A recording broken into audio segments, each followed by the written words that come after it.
Hi my dear friends and family, back to my channel. வாழ்க வளமுடன்.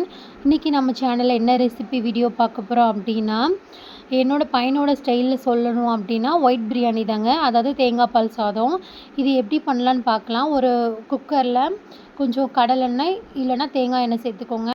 இப்போது தாளிக்கிறதுக்கு வந்துட்டு பிரியாணிக்கு போகிற அதே ஸ்பைசஸ் தாங்க. பட்டை, லவங்கம், ஏலக்காய், பிரியாணி இலை, இது அன்னச்சிப்பூ, இது எல்லாம் தாங்க தேவைப்படும். அப்புறம் சோம்பு, இதெல்லாம் எண்ணெயில் நல்லா பொரியவும் நான் வந்து 2 பல்லாரி வெங்காயத்தை பொடிசாக கட் பண்ணி எடுத்து வச்சுருக்கேன். அதையும் சேர்த்துக்கிறேன். இஞ்சி பூண்டு பேஸ்ட் இருந்தாலும் போட்டுக்கலாம். நான் இஞ்சி பூண்டை வந்து நான் தட்டி சேர்த்துக்கிறேங்க. இதெல்லாம் நல்லா எண்ணெயில் வணக்கிக்கோங்க. இப்போ வந்து நான் 2 டம்ளர், எனக்கு வந்து டம்ளர் அளவு தாங்க சொல்ல தெரியும். நான் 2 டம்ளர் அளவுக்கான அளவு தான் நான் உங்ககிட்ட ஷேர் பண்ணிக்கிறேன். இப்போது வந்துட்டு நம்ம எடுத்து வச்சுருக்க வெங்காயம், இஞ்சி பூண்டு பேஸ்ட்டு எல்லாமே நல்லா இந்த எண்ணெயில் வணங்கவும் ஒரே ஒரு தக்காளி மட்டும் சேர்த்துக்கோங்க.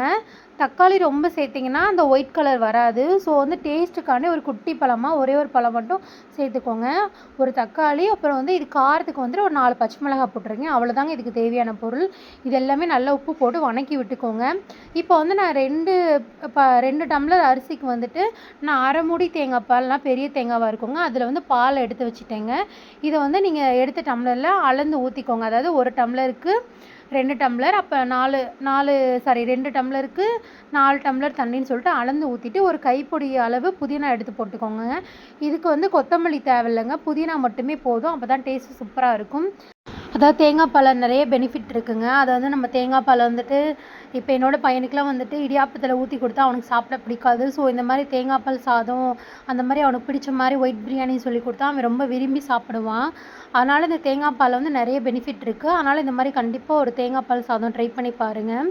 இப்போ எல்லாத்தையுமே ஒன்றா போட்டு விசில் விட்டுருங்க.